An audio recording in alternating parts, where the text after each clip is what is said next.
Special cases of linear programming discussion है और 4 cases हैं, डिजनरेसी, अल्टरनेटिव ऑप्टिमा, अनबाउंडेड और इनफिजिबल सोल्यूशन। 2 केसेस हम कर चुके हैं, डिजनरेसी और अल्टरनेटिव ऑप्टिमा, और आज हम डिस्कस कर रहे हैं अनबाउंडेड सोल्यूशन। तो सेम उसी तरह मॉडल बहुत सिंपल ही है, 2 वेरिएबल, 2 कंस्ट्रेंट और कंस्ट्रेंट्स की टाइप है लेस देन इक्वल टू। तो सिंप्लेक्स मेथड से सॉल्व करेंगे तो सबसे पहला स्टेप इसको स्टैंडर्ड फॉर्म में लेके आना है।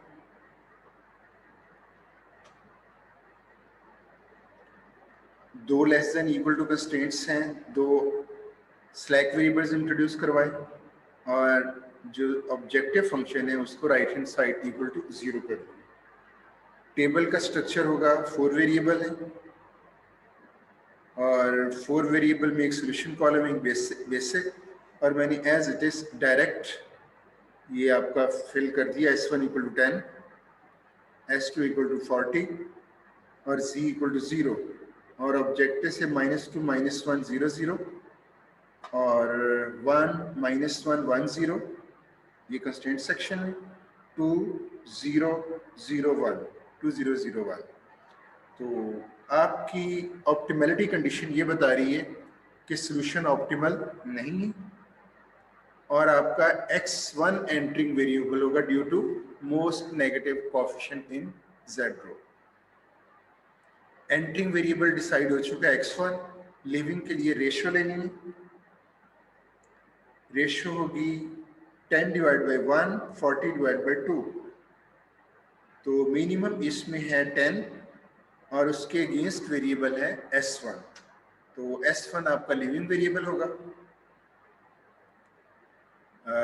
S1 को लीव करेंगे और X1 एंटर करेंगे। तो न्यू पिवटल रो, डिटेल में जाने की जरूरत नहीं, आप ऑलरेडी जानते हैं। Z रो भी आपकी कैलकुलेट हो जाएगी यूजिंग रो ऑपरेशन, S2 भी आपकी कैलकुलेट हो जाएगी यूजिंग रो ऑपरेशन। तो अगेन आपका नॉन ऑप्टिमल नेगेटिव कोएफिशिएंट आपको नजर आ रहा है under x2। It means x2 आपका एंटरिंग वेरिएबल होगा और आप रेशियो कैलकुलेट करेंगे लिविंग के लिए।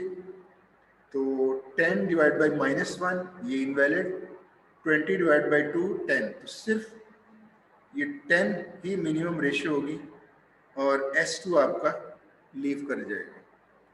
तो आप S2 को लीव करोगे और X2 एंटर करोगे। तो न्यू पिवटल रो X2, ये पिवटल फॉर्मूला से हमने ले ली। Z यूजिंग रो ऑपरेशंस हम इसको कैलकुलेट कर लेंगे और X1 भी यूजिंग रो ऑपरेशंस। तो ये सारी डिटेल रो ऑपरेशंस की आपको ऑलरेडी पता है, तो इसलिए उसकी डिटेल में जाने की ज़रूरत नहीं। तो अब अभी तक नेगेटिव कोएफिशिएंट एग्जिस्ट कर रहा है 0 में। तो एंटरिंग वेरिएबल होगा S1 और लिविंग क्या हो रहा है? Living 20 divide by 0 invalid, 10 divide by -1 invalid. बताएं क्या होगा? कोई भी नहीं है यहाँ तो, यानी कोई भी लिविंग, और ना ही ये ऑप्टिमल है, बल्कि आप ये कह सकते हो कि रेशियो टेस्ट फेल हो गया है। क्यों? लिविंग के लिए रेशियो टेस्ट चाहिए, तो आपका रेशियो टेस्ट फेल हो गया है। जहां पे भी आपका रेशियो टेस्ट फेल हो जाए, इट मींस ये जो सोल्यूशन है ये अनबाउंडेड सोल्यूशन है। जी बताइएगा, कोई इश्यू तो नहीं है? क्लियर है। No sir. अच्छा, ये जो चीज मैंने अभी बताई, हमने ग्राफिकली, जैसे आपने देखा होगा जितने भी हम स्पेशल केसेस कर रहे हैं हम उसको ग्राफिकली भी विजुलाइज कर रहे हैं। तो इसको भी हम थोड़ी देर में विजुलाइज करते हैं।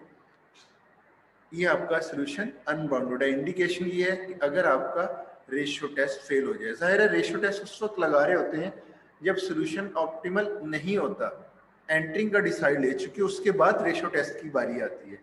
तो रेशियो टेस्ट अगर फेल हो जाए तो हम कहेंगे हमारा सोल्यूशन है अनबाउंडेड, यहीं पे ही स्टॉप कर देंगे। कुछ कमेंट्स देंगे, रिमार्क्स चाहिए होंगे कि अब आपने सोल्यूशन तो ज़ाहिर है अनबाउंडेड है, सोल्यूशन तो नहीं लिख सकते आप, क्यों, ऑप्टिमल तो है ही नहीं, अनबाउंडेडनेस डिटेक्ट हो चुकी है। तो ये मैंने वही स्टार्ट वाला फर्स्ट आइट्रेशन को ही लिया है। आप ये चीज अगर आप प्रीवियसली देखें, ये फर्स्ट आइट्रेशन थी, आप फर्स्ट आइट्रेशन में ही देखकर ये डिटेक्ट कर सकते हो कि अनबाउंडेडनेस एग्जिस्ट कर रही है, आपको सॉल्व करने की जरूरत ही नहीं थी। तो वो कैसे पता चलेगा? आपके नॉन बेसिक वेरिएबल्स क्या हैं? अगर फर्स्ट आइट्रेशन में बात करूँ, बता सकते हैं फर्स्ट आइट्रेशन के लिए नॉन बेसिक वेरिएबल्स क्या हैं? आप सपोज करें, ये मैंने अभी कैलकुलेट ही नहीं किया, बल्कि ये आइट्रेशन में इधर दिखा रहा हूँ, x1 और x2 आपके नॉन बेसिक, उनके बेसिक सेक्शन में तो ये है। आप नॉन बेसिक जो वेरिएबल्स हैं उनके कॉलम को देखकर शुरू से ही डिसाइड कर सकते हो कि ये अनबाउंडेडनेस एग्जिस्ट कर रही है। जरा देखिएगा, एक x1 है, इसके कॉलम को ऑब्जर्व करें, और एक x2 है, इसके कॉलम को ऑब्जर्व करें। जाहिर है आपका ये मोस्ट नेगेटिव है, आप एंटरिंग लेके रेशियो आपका, आप रेशियो कैलकुलेट कर सकते हो, लेकिन आपने स्टार्ट पर ही x1 कॉलम और x2 कॉलम यानी नॉन बेसिक जो वेरिएबल्स हैं उनके कॉलम्स को ऑब्जर्व करना है। अगर कंस्ट्रेंट सेक्शन में, ये कंस्ट्रेंट सेक्शन है ना, ये देखें, ये वाला इस कॉलम में, तो इसमें अगर सारे के सारे कॉलम में या तो नेगेटिव वैल्यूज हो या जीरो हो, तो आपको पता चल सकता है कि ये रेशियो टेस्ट में प्रॉब्लम करेगा। क्यों? मैंने एंटरिंग तो ये लिया, लेकिन आप देखें आपका ये भी कैंडिडेट था, वो एफिशिएंट वे की वजह से हमने इसको नहीं लिया, हमने मोस्ट नेगेटिव को एंटरिंग लिया, लेकिन कैंडिडेट जरूर है, यानी इसके जरिए भी आपका सोल्यूशन आ सकता है, नंबर ऑफ आइट्रेशन बढ़ जाएंगे। तो आपने दोनों नॉन बेसिक जो वेरिएबल्स हैं उनके अंडर जो कंस्ट्रेंट सेक्शन में जो कॉलम्स हैं उनको ऑब्जर्व करना है। अगर ये सारे के सारे नेगेटिव हों या नेगेटिव हो ये जीरो हो, यानी नेगेटिव और जीरो के अलावा अगर और कोई नहीं है, तो it means ratio test fail का एक इंप्रेशन आपको इधर भी मिल रहा है। फॉलो कर रहे हैं पॉइंट को? सर कोई भी एक सिंगल कॉलम बताइए नॉन बेसिक वेरिएबल, सर कोई भी एक सिंगल जी। कॉलम नॉन बेसिक वेरिएबल का। एक मिनट, ये थोड़ा सा स्पीड वॉल्यूम, सर आपको आवाज आ रही है अब? हाँ जी अब आ गई है, जरा स्पीकर का थोड़ा सा इशू था जी। कोई इशू सर तो मैं नहीं? कह रही हूँ नॉन बेसिक वेरिएबल का कोई भी एक सिंगल कॉलम के अंदर नेगेटिव या फिर जीरो वैल्यूज हो बस। हाँ जी बिल्कुल। क्यों? अभी आप देखिए, अगर आप सॉल्व करोगे तो कहीं ना कहीं जाके आपको रेशियो टेस्ट फेल जरूर होने, वो इसलिए आपका बेशक एंटरिंग ये है, ये मोस्ट एफिशिएंट वे है, लेकिन सिंपलेक्स मेथड कहता है कि दूसरा जो नॉन बेसिक है उसमें भी नेगेटिव है कोएफिशिएंट, वो भी एंटरिंग हो सकता है, वो भी दोनों कैंडिडेट्स हैं। तो आप इसके जरिए भी सॉल्व कर सकते हैं, इसके जरिए भी। मोस्ट नेगेटिव एंटरिंग करोगे तो एफिशिएंट वे में आपका ये प्रॉब्लम सॉल्व होगा, इसके जरिए करोगे तो आंसर फिर आना चाहिए, लेकिन नंबर ऑफ आइट्रेशन बढ़ जाएंगे। लेकिन आप देखें, आप इसके जरिए भी सॉल्व कर सकते हो, इसके जरिए भी सॉल्व कर सकते हो, ये सिंपलेक्स मेथड की प्रॉपर्टी है। तो अगर आपको नजर आ रहा है कि इसके जरिए ही आपको डिटेक्ट हो गया कि रेशियो टेस्ट आपका रेशियो कैलकुलेट ही नहीं हो सकती, तो आपको फर्स्ट आइट्रेशन में ही प्रॉब्लम का पता चल गया, बजाय इसके कि आप उसको कंप्लीट सॉल्व करें। ये पॉइंट मैं रेज कर रहा हूँ जी। पॉइंट क्लियर हुआ? यस क्लियर है। तो अब आपका ये सोल्यूशन अनबाउंडेड है, इसको हम विजुलाइज करेंगे ग्राफ के जरिए। ये इसका ग्राफ है, आपके पास ये एक आइट्रेशन है x1 minus sorry constraint x1 minus x2 less than equal to 10, ये आपने ड्रॉ की हुई है, ये कर्सर देखिएगा। और दूसरी 2x1 less than equal to 40, एक ही वेरिएबल है, वर्टिकल लाइन, ये हम ग्राफिकल मेथड में ये डिटेल कर चुके हैं। वर्टिकल लाइन आएगी, वर्टिकल लाइन, और ये बस दो ही कंस्ट्रेंट्स हैं, ये रीजन अनबाउंडेड है। आपकी अगर आप ऑब्जेक्टिव फंक्शन को प्लॉट करें तो ये बन रही है, और इसकी डायरेक्शन अगर जब आप चेक करेंगे तो इसकी डायरेक्शन इधर इंक्रीज हो रही है, तो मैक्सिमाइजेशन का प्रॉब्लम है, z इस तरफ इंक्रीज हो रहा है।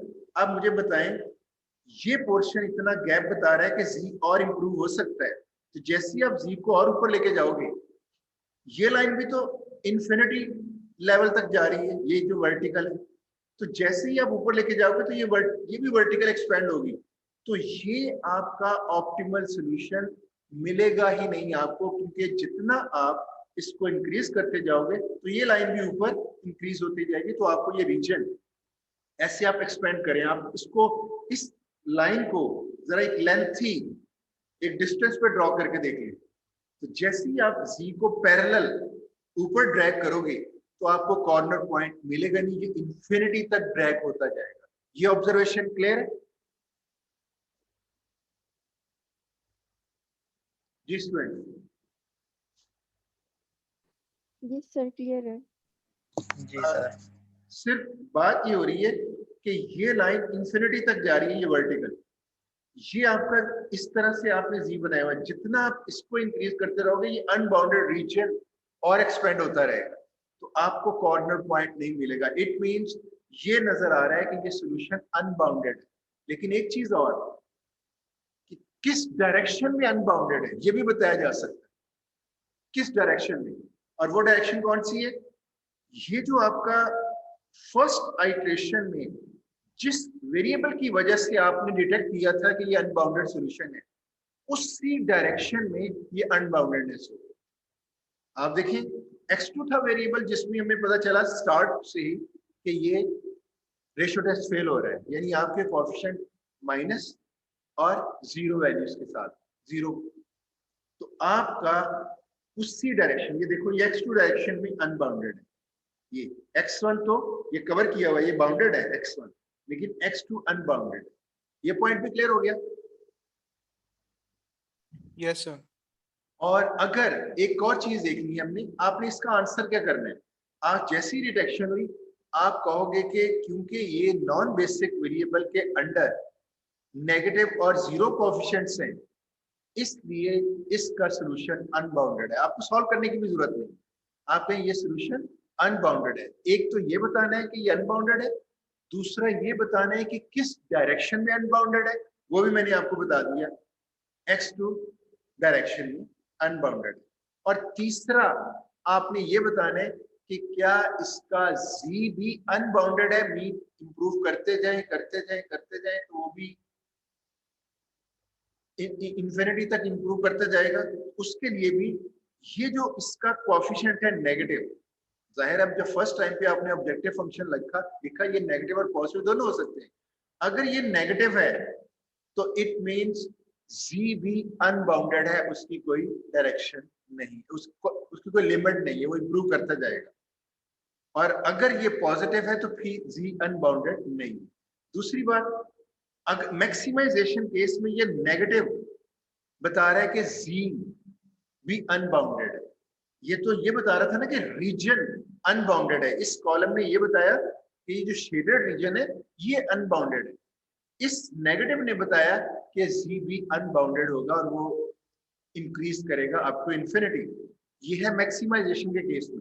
मिनिमाइजेशन के केस में इसके लिए तो वही कंडीशन है, नेगेटिव और जीरो अगर आए अनबाउंडेड, किस डायरेक्शन में वो वेरिएबल बताएगा, किस डायरेक्शन में। जो z अनबाउंडेड है या वो इंफिनिटी तक इंक्रीज करेगा, तो मिनिमाइजेशन के केस में अगर ये पॉजिटिव है तो वो ये बताएगा कि ये z भी अनबाउंडेड है। जरा मैं इसको आपको अभी हाईलाइट कर देता हूं। All constraint coefficients under x2 are negative और zero, meaning that x2 can be increased indefinitely without violating any of the constraints.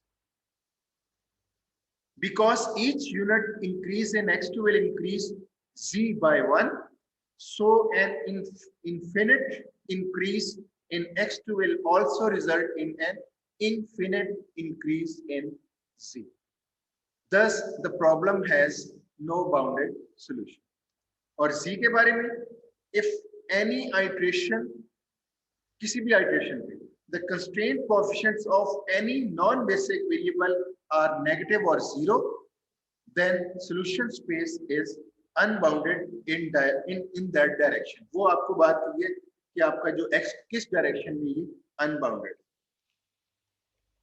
Next, if in addition the objective coefficient of that variable is negative, ये देखिए इस case में negative है, in case of maximization और maximization ही problem है, और positive in case of minimization, then objective value is also unbounded। in short मैं ये कह रहा हूं, आपने इसका आंसर करना है, नॉन बेसिक वेरिएबल्स के नीचे आपने देखना है अगर नेगेटिव और जीरोस हो, इट मींस सॉल्यूशन अनबाउंडेड। एक बात, किस डायरेक्शन में है, जो वेरिएबल जिसके अंडर ये चीज ऑब्जर्व होगी उसी डायरेक्शन में ये अनबाउंडेड होगा सॉल्यूशन। थर्ड, अगर उस z इक्वेशन में उसी कॉलम में मैक्सिमाइजेशन के केस में नेगेटिव है तो z भी अनबाउंडेड होगा, मिनिमाइजेशन के केस में अगर पॉजिटिव है तो z अनबाउंडेड होगा। आई थिंक कोई इश्यू नहीं होना चाहिए, इसमें पॉइंट क्लियर हो चुका होगा, बताइएगा प्लीज। Okay sir. जी, तो अनबाउंडेडनेस केस आपको क्लियर हो गया। अब हम नेक्स्ट केस की तरफ चलते हैं, इनफिजिबल सॉल्यूशन। आई सर थिंक अगर उसके कांस्टेंट में जीरो ना आए और ना ही नेगेटिव वैल्यू आए तो सर जीरो में उसका नेगेटिव कोएफिशिएंट आ जाए तो नहीं, सर नहीं, नहीं, फिर तो नहीं होगा ना? जब अनबाउंडेडनेस डिटेक्ट हो फिर बात हो रही। Yes sir. जैसे सर अनबाउंडेडनेस जैसे x1 में है सर, नीचे पॉजिटिव है 1 और 2 और ऊपर -2 नेगेटिव है, इस तरह का केस आया तो फिर नहीं होगा। मुझे आपकी आवाज कम आ रही है, जितनी मैं समझ पाया हूँ मैं उसका आंसर ये कर रहा हूँ, अगर आपको अनबाउंडेडनेस डिटेक्ट हो यानी रेशियो टेस्ट फेल पता चल रहा हो तो फिर आप ये तो पता चल गया सॉल्यूशन अनबाउंडेड है, डायरेक्शन का भी पता चल गया जिसके अंडर है वो कॉलम। फिर z के बारे में हमने बाद में डिसाइड करना है, और z के बारे में बताने अगर मैक्सिमाइजेशन है और कोएफिशिएंट वो जिस डायरेक्शन में अनबाउंडेड है उसका अगर कोएफिशिएंट नेगेटिव है मैक्सिमाइजेशन केस में तो z भी अनबाउंडेड, और अगर मिनिमाइजेशन प्रॉब्लम हुआ तो इस जगह पॉजिटिव अगर डिटेक्ट हो गया अनबाउंडेड है। बात फिर वही है, अनबाउंडेडनेस के लिए तो यही है कि कोएफिशिएंट नेगेटिव हो या उस कॉलम के अंदर या जीरो हो, उसमें मैक्सिमाइजेशन और मिनिमाइजेशन का कोई रोल नहीं। क्यों? रेशियो टेस्ट में हम ये नहीं देख रहे होते कि ये मैक्सिमाइजेशन, हम देख रहे होते हैं कि रेशियो टेस्ट हो सकता है या नहीं। तो रेशियो टेस्ट के लिए एक ही रूल है, वो कोएफिशिएंट अगर नेगेटिव और जीरो होंगे तो रेशियो टेस्ट फेल हो जाएगा। रेशियो टेस्ट तो लगता ही एक तरह से, वो मैक्सिमाइजेशन और मिनिमाइजेशन का कोई रोल नहीं है उसमें, तो रेशियो एक ही तरह। सर दोनों 0 और -1 होने चाहिए सर, अगर इधर 1 होता पॉजिटिव में और 0 होता तो फिर तो सर रेशियो आ जानी थी ना। अब फिर तो रेशियो आ जाएगी। आज तो हम वो केस डिस्कस कर रहे हैं जो अनबाउंडेडनेस का है। यस सर, वही मैं कह रहा हूँ कि इसके लिए 0 और माइनस में होना जरूरी है। यानी ये अभी मैंने 2 रोज लिखी हुई है, 2 कंस्ट्रेंट्स, हो सकता है 4 कंस्ट्रेंट में ले लूं, और उस केस में अनबाउंडेडनेस कैसे आएगी? एक -1 में, दूसरा उसी कॉलम की दूसरी एंट्री -5 है, तीसरी -10 है, और लास्ट 0 है। तो बताएं रेशियो टेस्ट फेल हो गया ना? Yes sir. तो ये बात हो रही है। लेकिन अगर एक भी पॉजिटिव है फिर तो वो अनबाउंडेडनेस है ही नहीं, वो तो रेशियो टेस्ट एक तो कैलकुलेट हो जाएगी ना, रेशियो वही मिनिमम हो जाएगी, फिर तो कोई इश्यू नहीं। क्लियर हो गया पॉइंट? यही क्वेश्चन था आपका? Yes sir.